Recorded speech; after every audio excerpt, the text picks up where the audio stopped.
Yeah, some of the Republicans are standing up against Trump and saying, no, we're not going to put this to a vote. Yeah. In 20 years from now, you won't be able to find a Republican who said they supported Trump. Oh, exactly. Good point. Yep. Deny. Huh? I was watching Timothy Snyder on a piece, and he was saying, it's clear that history will write Trump is probably the most egregious loser of American authority, influence, and power in the history of any president. Yeah, he's reset the bar. You have to go lower than him in order to, achieve his form of greatness.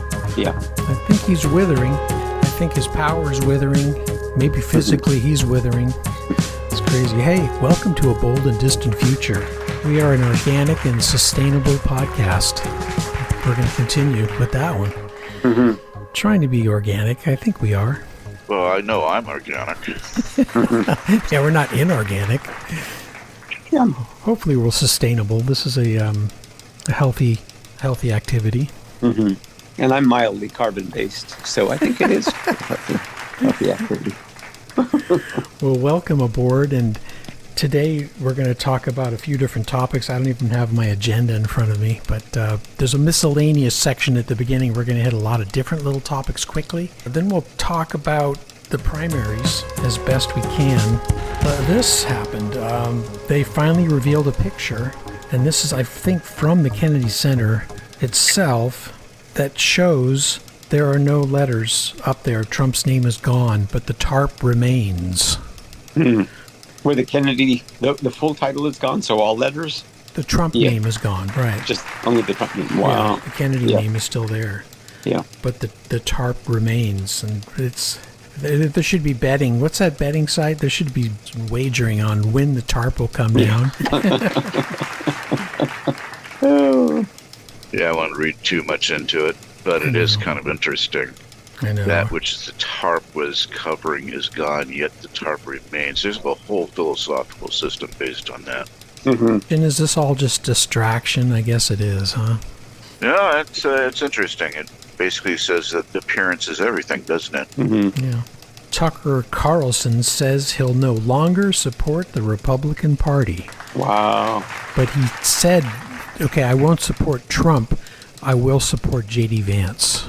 Oh. So it was like, what does that mean? Yeah. It's like, oh. That's an ominous statement because, again, it's the idea of supporting authoritarianism and fascism, just of a different ilk, a slightly more polished, less openly offensive and disrespectful form of communication with people. Wow. Yeah, hard to read this. Yeah. Are they prepping their base? Oh, good point. Yeah. What's the motivation here? Maybe.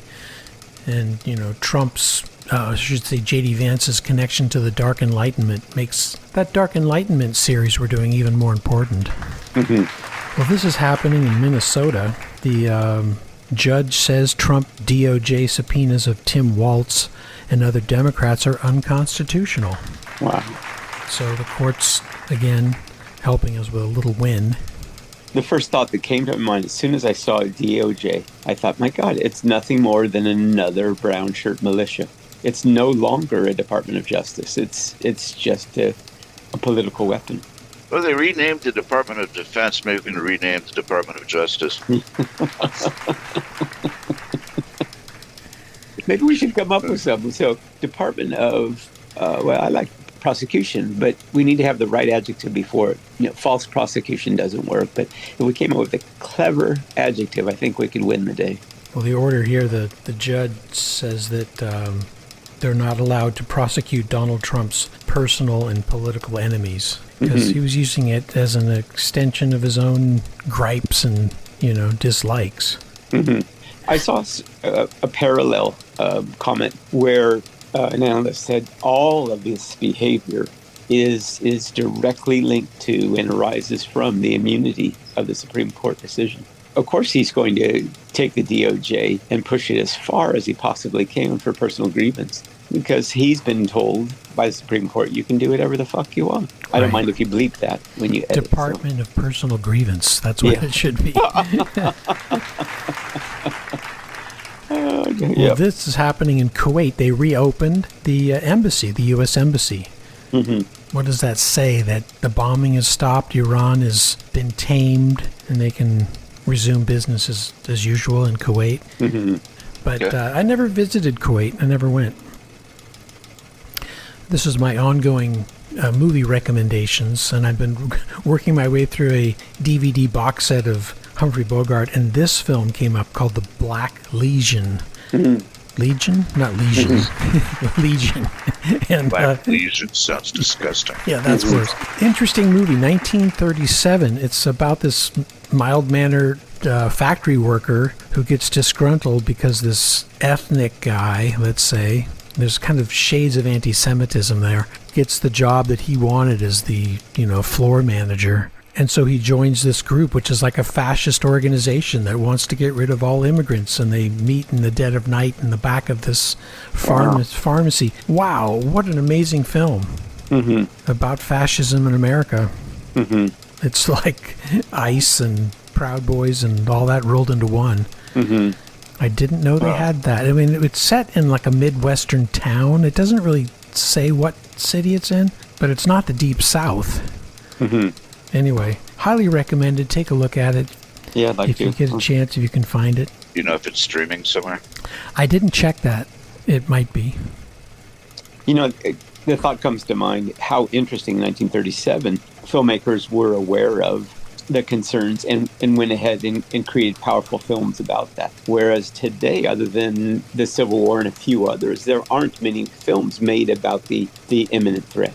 Again, the corporatization of media, we just back off and sugarcoat everything. And so even in cinema, we're not seeing strong sentiments about this is what the future portends. Well, We occasionally get something, but you're right. Yeah. Think of Stardust Memories. Like, don't make your film like this. How is this going to play in Peoria? They have to think of the demographics, and so they have to whitewash the politics in a way. Why is it always Peoria? I don't know. It makes this place sound really awful. I bet, actually went there, it would be funny. You go there, it's all these independent film houses. Well, this is primary 2026.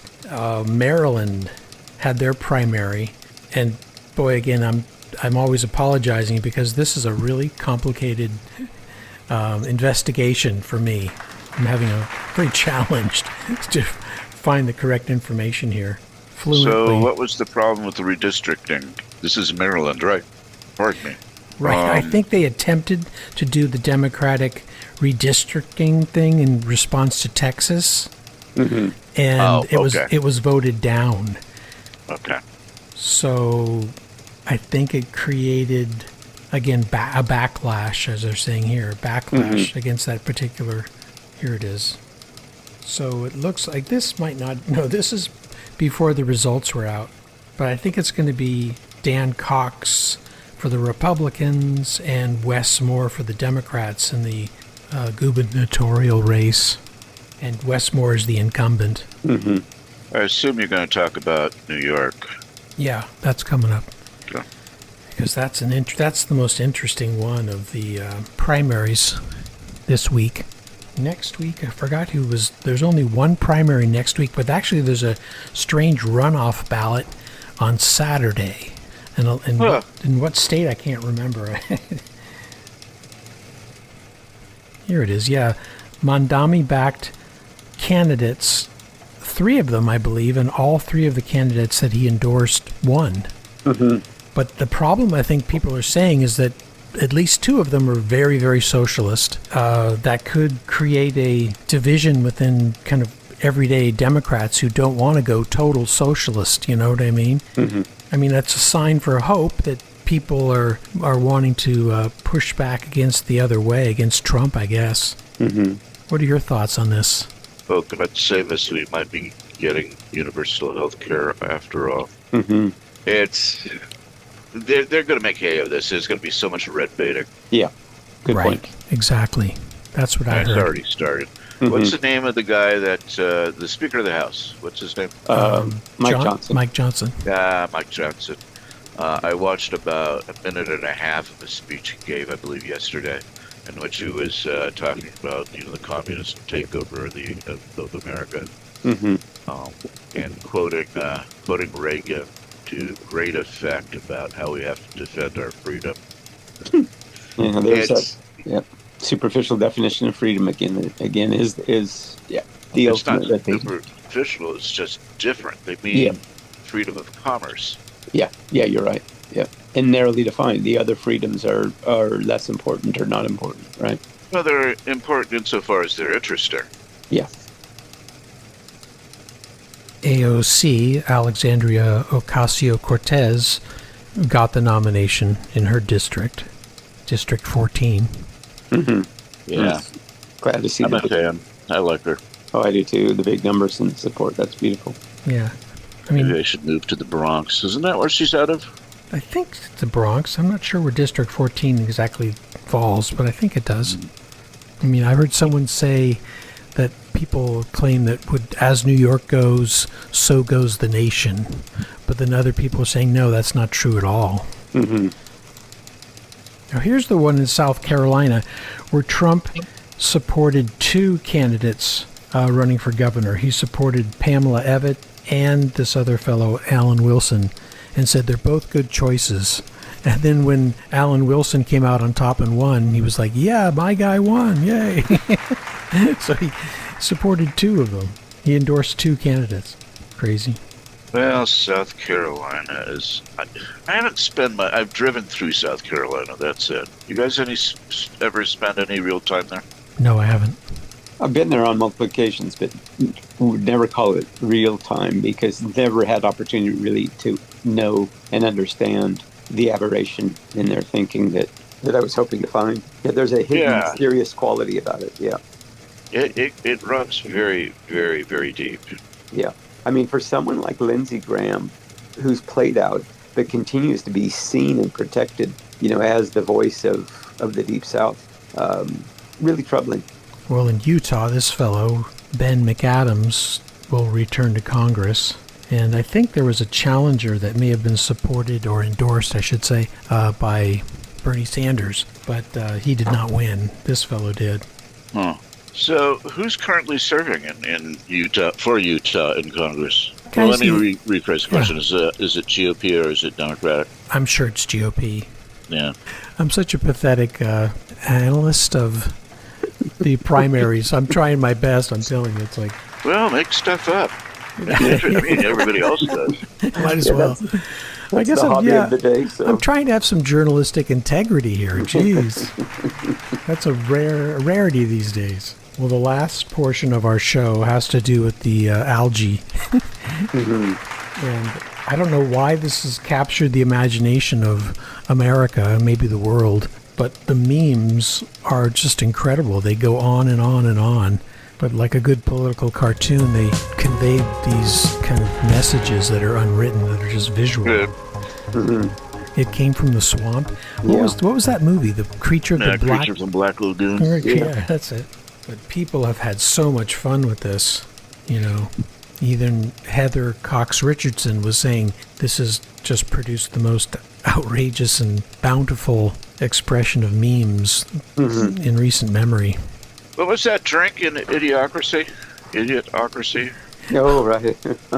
Brondo? Oh, I saw one with the Brondo. Yeah. A meme with the Brondo. I didn't put it in, though. God, this speaks volumes here. Wow. It's like a baptismal. Yeah. Kind of is. You're right. Except you typically don't have floating bars in baptismals. Or women in bikinis swimming around. Yeah. Actually, I have no idea what the hell's going on there. These are great. Wow. Yeah. What's that song? It's Tough Being Green or something? Yeah. Some of that bad water. One. Yeah. This is the one I saw. The reflecting pool. Yeah. It's only missing the straight line that was carved into the underlying paint in the background. Okay. But what are they saying? This was done with these people that received no-bid contracts. Yeah. Which I thought it was against the law. Isn't it against the law for government to award a no They've done bid? this before. Remember, Christine Nome did that with like Brother of Laws media company, and there's a loophole. I think it has to do with timing. The matter is urgent. These people are ready to go. We need it done yesterday. So I think I could now be doing that whole false news thing, but What's the sign say on this one? Water treatment in progress, but here they've just put a tarp around it. Yes, similar to the name on the Kennedy Center. Just tarp it. Hide it. Problem solved. Hide it. Obfuscate. Yeah, blame, and if blame doesn't work, then obfuscate. It just draws so much more attention to it. It looks like a Christo. Yeah. It's like Maybe that's what they should do. Instead of just putting the tarp up temporarily, go find, an artist who is, kind of a blue chip artist and have them install. Yeah. And then leave it permanently. We can forget all about the reflecting pool. We can park drones on it. So this is Lord of the Rings. Oh, I see the skulls in the water. Oh, wow. I'm on my phone, so having to... Wow. That's powerful. Trump is accusing the algae problem to vandals. He's attributing it to vandals having tainted the waters or something, but... With algae spores, yeah. There's no proof of that. No. Oh, I love it. I'm glad the boys could make some money off the whole thing. Yeah. Just like pieces of the Berlin Wall that they'll be able to sell. So if you pick it out of the pool, it's a 10-year. It's going to cost you 10 years. Yeah. But these guys are doing it? I think this is a fake. Okay, I was curious about that. I should put a disclaimer up. Did you see how I actually had to question whether or not it was fake? Yeah. This could possibly be true. Right. Yeah. There's the line in Yellow Submarine about the sea of green. Yeah. I wish this were the truth. Yeah, I'm with you, Scooter. Gosh, that last one was a question of reality. Yeah, it's conceivable. Yeah. It's conceivable they would capitalize on it that way. Yeah. Where this brings that humorous disassociation that gives pleasure, where the other creates fear and uncertainty. Wow. Well, these are real. This is I believe he was an Olympic canoeist. Is that what he was? He got arrested for touching the water, or I don't know if he took a sample of it or whatever. Yeah. And they say, I don't know, a dozen or more people have been arrested at this point just for touching the water or photographing it. They have armed guards around it. The one that was kind of horrendous is the next picture of a woman who was photographing the water, and I think she was trying to touch one of the blue pieces of paint, and there were 6 or 7, military people came around her and accosted her, and I believe they arrested her, reportedly detained. That's so insane. It is, yeah. And talk about distraction, capital D, but nonetheless it affects us emotionally. I mean, don't we need just 100,000 people to show up here and all of them start touching the water at the same time? Oh, hell, get in it. Yeah, there you go. Let's see how they're going to stop that. We've got them outnumbered. Now, is that conspiracy? I just said that. Is that a conspiracy?